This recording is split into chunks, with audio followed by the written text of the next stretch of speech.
Hi girlies, welcome back to another YouTube video. My name is Alicia Gogan. If you're new, don't forget to subscribe because it's a good time over here. Alright, let's talk about getting out of the victim mentality. I am somebody who truly believes that being optimistic and positive in life is going to yield the best results. Adopting the mindset of I am the creator of my own reality and I am in control of so much in my life has gotten me to amazing places in my life, has gotten me opportunities, has gotten me people in my life that I really value, all of these great things because of my mindset. But there was definitely times in my life where I didn't always think like this. I wasn't always so positive. I was always focusing on the negative and I only got more negative outcomes in my life. And I think the thing that allowed me to get out of a victim mentality and just become more of a positive, optimistic, I'm the creator of my own universe, reality, whatever you will, is not letting my trauma define me. Now, we have all been through trauma, and what I mean by trauma, it can be something as emotional neglect, physical abuse, all of these big or small things in your life that have happened to you that has caused you to feel certain ways, act in different ways in your life. And the thing is we can't discount what has happened in our lives. We just can't. And that's not also to accept what has happened and be happy about it or allow people a pass, if you will. It's not about that. But something I really had to own in my life was that the things that happened to me in my life happened. The parents that I had, the upbringing that I had, the things that I didn't get as a child, those things happened.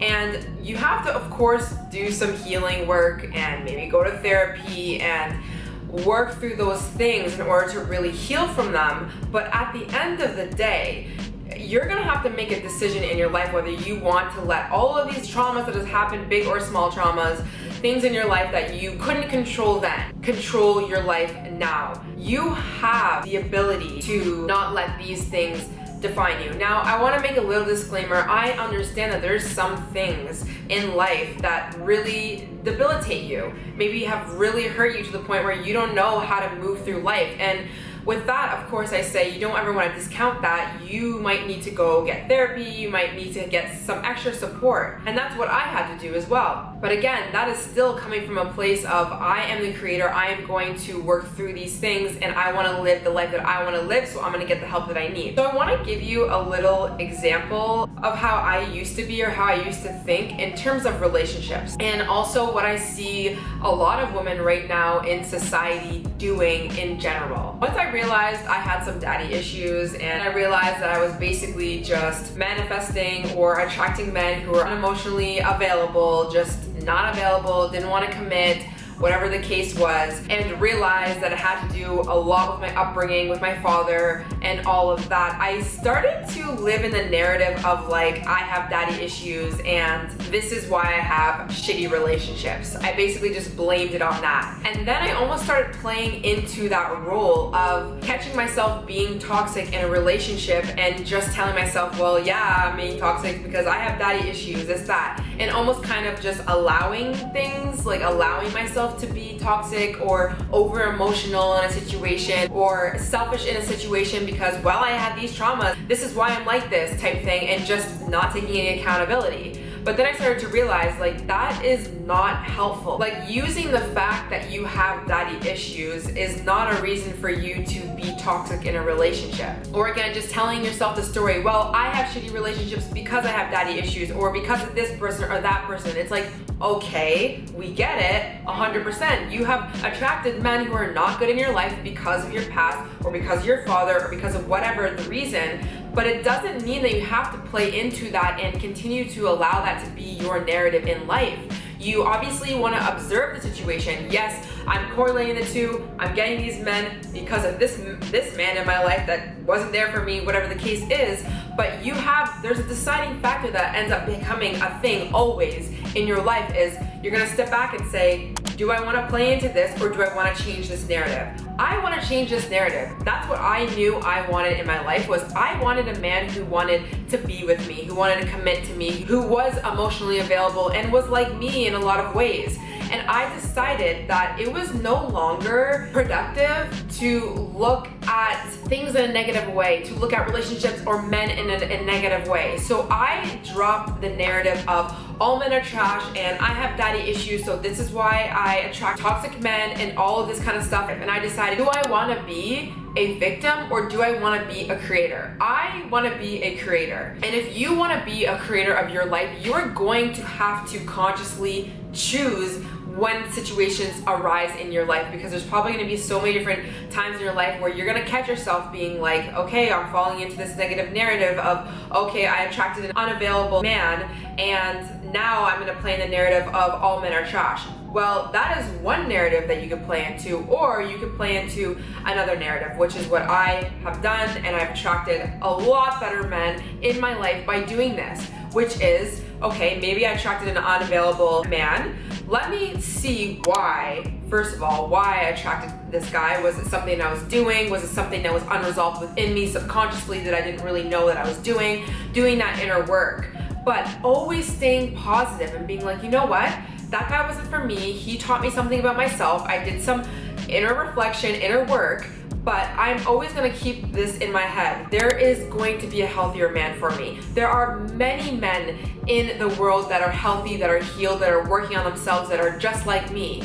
And I keep that in my head, and lo and behold, I have met countless men that are healed, that are so much better than the ones that I was dating, just because of this mindset switch. Of course, the more that you start to attract men like this, you start to realize I am the creator, and you show your subconscious mind like there's different men, there's different opportunities, there's so many different things in your life that you can attract that are available for you if you just look the other way and say, you know what, I'm choosing this reality. So when I was reflecting on this victim mentality versus abundance and creator mentality, I really started to think about it. It's a choice. It is a conscious choice that you will have to make, which will get easier as you start to observe yourself in situations where it's like, what am I gonna play in today? Am I gonna play into this negative narrative of being the victim? Nothing good ever happens to me. I attract poor men. I attract poor relationships because of my past. This is why it's like this and it's always gonna be like this. Or am I going to adopt this creator abundance mindset where, yes, these things have happened to me in my life. Yes, I've had to work through a lot of different traumas and unhealthy relationships and not so fun things in my life. But that does not need to define me. I am not gonna stay dwelling in these things that I cannot change. I am going to heal from them. I'm gonna do some inner work, but I'm always going to stay positive and remind myself there is better things out there. There are better men, there's better friends, there are better opportunities, there's money to be made, there's so many things in life that I can have. It's going to be a conscious decision. I'm going to have to decide that this is my new reality. So I think one of the biggest things that you can do for yourself, and something that I've constantly been doing in my life, in my journey, is surrounding yourself with people who you look up to, that you aspire to be, that you have seen change their own lives, to help you expand your mind and stay in that positive focus. And again, I want to be careful with saying positive focus. I am an advocate of sitting with negative emotions and going through the pain and the suffering and really healing through things that have happened in your life. It's not about spiritual bypassing. It's not about suppressing all the things that you have not worked on. Of course, it's very important to work through those things. It's just important also that you don't stay there. It's not productive to stay there. It's not productive to stay in that mindset. But I think it's really important that you start surrounding yourself, and I don't even mean like in person, which I also think that it's important for you to go out in life and live life and be around people who are positive and that are showing you a different way of life. But this can be as simple as curating your social media, your Instagram, your TikTok, your YouTube, the podcast that you're listening to. What are you listening to that is getting you into this creative mindset? Who are you influenced by that can expand your mind and be like, oh my gosh, she has been so successful through social media by doing the things that she really wants to do, by the things that she's talking about. I make sure that I'm constantly looking at people who are expanding my mind, that are showing me a different way of life, a way that is different than what I have been taught in the past, because I want a better life for me. And I think it's really important that you create a space virtually and in real life where it will show your subconscious mind, your subconscious parts of you that want to constantly go to the negative, that hello, there is so much more to life. So if you've been down in the dumps, maybe you're somebody who sees people on the internet or in real life that they're just like living this prosperous life and it's like, oh my gosh, like I want to live that life. You can live it too, but it's gonna be a conscious decision that you have to make, at least at first. And then you're gonna start to see yourself, be more aware of the times where there's things coming up in your life where it's like, do I wanna go negative, do I wanna go positive? And again, let yourself be negative for a second if you need to, but bring yourself back, because at the end of the day, it's gonna be your decision. And I personally believe that you really do create so much in your life, but it's a decision that you're gonna have to make. So I hope this video helped. I hope you resonated. If you did, please comment down below. I would love to hear your thoughts on this video. And of course, if you wanna hear anything else, let me know. Don't forget to like this video and subscribe if you are not already, and I'll see you in the next one. Bye.